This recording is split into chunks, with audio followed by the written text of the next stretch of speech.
माँ आयशा के साथ निकाह की बात की कि वो माँ आयशा से निकाह करेगा माज़अल्लाह। हज़रत आयशा सिद्दीक़ा के हवाले से उसने अपने दोस्तों में कहा कि मैं आयशा से निकाह करूंगा। आप गौर फरमाएं तो उससे हुजूर को अजियत पहुंची होगी कि नहीं? रॉयल मुस्लिम गरीब नवाज ग्रुप को लाइक और सब्सक्राइब और शेयर करें। हुजूर अलैहिस्सलाम को मुर्दा मानते हैं माज़अल्लाह, वो भी ये अकीदा रखते हैं कि हुजूर की बीवियों को बेवा कहना जायज नहीं है। गैर मुकल्लिदीन भी हुजूर की बीवियों को बेवा कहने की इजाजत नहीं देते, और दूसरे मसलक का भी यही हाल है। अब मैं पूछना चाहता हूं कि इससे बड़ा हक क्या होगा? बेवा उसी को कहते हैं जिसका शौहर मर जाता है।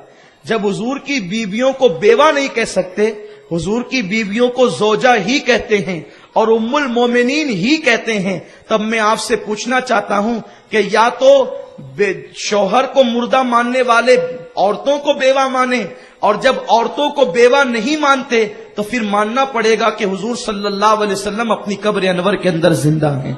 तो आकाए करीम सल्लल्लाहु अलैहि वसल्लम की ज़ौजे मुकद्दसा वो भी अजीम जिसको दुनिया महबूब रब्बुल आलमीन कहती हो, उस मुकद्दस ज़ौजा के हवाले से ऐसा नापाक जुमला कहने वाला यजीद ने मेरे आका के दिल को अजियत पहुंचाई।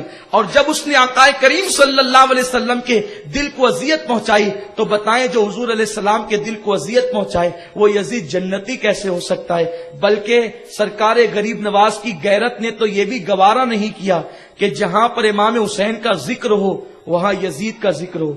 हजरत गरीब नवाज की तरफ 4 मिसरे मंसूब है।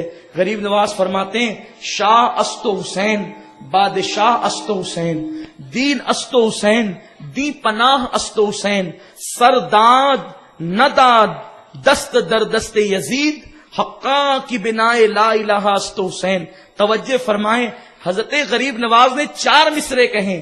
3 मिसरों में आपने इमाम हुसैन का जिक्र किया, मगर उन मिसरों में आपने यजीद का जिक्र नहीं किया। और जिस एक मिसरे में आपने यजीद का जिक्र किया उस मिसरे में आपने इमाम हुसैन का जिक्र नहीं किया।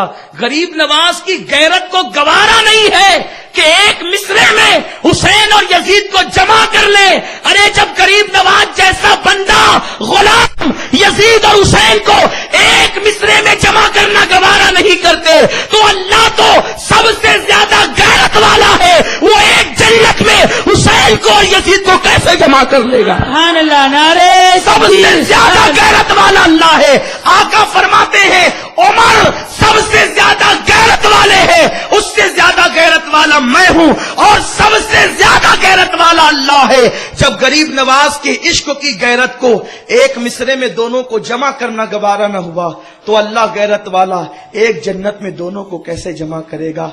और यजीद का जन्नती होना किसी हदीस से नाम लेकर साबित नहीं, लेकिन कई हदीसों से साबित है कि मेरे आका ने फरमाया हुसैन और हसन जन्नती जवानों के सरदार हैं।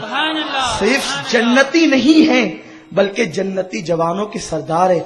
आका ने तो यहां तक फरमाया, अल्लामा इब्न हजर बयान करते हैं कि जब अल्लाह जन्नतियों को जन्नत में दाखिल फरमाएगा, सब लोग जन्नत में चले जाएंगे और जहन्नमी जहन्नम में जाएंगे, तो उस वक्त जन्नत कहेगी मौला तेरा मुझसे वादा था कि मैं तुझे जीनत दूंगा, मौला तेरा मुझसे वादा था कि ये जन्नत मैं तुझे जीनत दूंगा, परवरदिगार मेरी जीनत कहाँ है? तो अल्लाह रब्बुल इज्जत फरमाएगा, ऐ फरिश्तों इस मकाम से पर्दे हटा दो। जब पर्दे हटा दिए जाएंगे तो लोग देखेंगे कि इमाम हसन और इमाम हुसैन वहां मौजूद होंगे। अल्लाह फरमाएगा, ऐ जन्नत यही तेरी जीनत है, जिसे मेरे आका अलैहि सलाम ने जीनत जन्नत करार दिया हो वो हसनैन करीमैन की जात है। मेरे प्यारे आका अलैहि सलाम के प्यारे दीवानों, और आका ने तो यहां तक फरमाया सबसे पहले जन्नत में मैं जाऊंगा और मेरे बाद अली और फातिमा हसन और हुसैन जन्नत में दाखिल किए जाएंगे। तो जिनका जन्नती होना तवातुर से, बल्कि जो लोग यजीद को जन्नती कहने की बात कहते हैं वो भी ये नहीं कह सकते कि इमाम हुसैन जन्नती नहीं है। इमाम हुसैन के जन्नती होने का इनकार उनको भी नहीं है।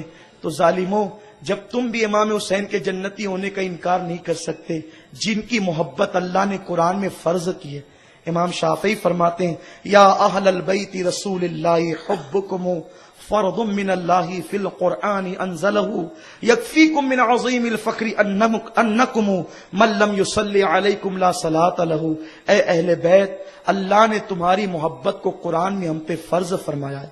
کیا یہ فخر تمہارے لیے کافی نہیں ہے کہ اس وقت تک ہماری نمازیں مکمل نہیں ہوتی جب تک ہم اہل بیت پہ درود نہیں پڑھ لیتے؟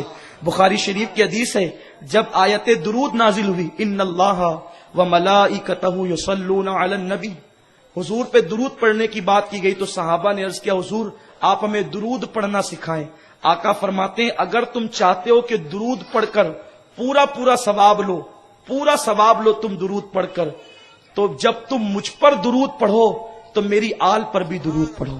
آقا علیہ السلام نے جن پر اپنے ساتھ درود پڑھنے کو کامل درود قرار دیا اور فرمایا کہ جو میرے نام پر میری اہل بیت کو ملا کر درود نہیں پڑھتا اسے درود کا پورا اجر نہیں ملتا. ویڈیو اگر اچھا لگا ہو تو لائک کر کے آگے شیئر ضرور کر دینا. اللہ حافظ. آل مسلم غریب نواز گروپ کو سبسکرائب اور فالو کریں.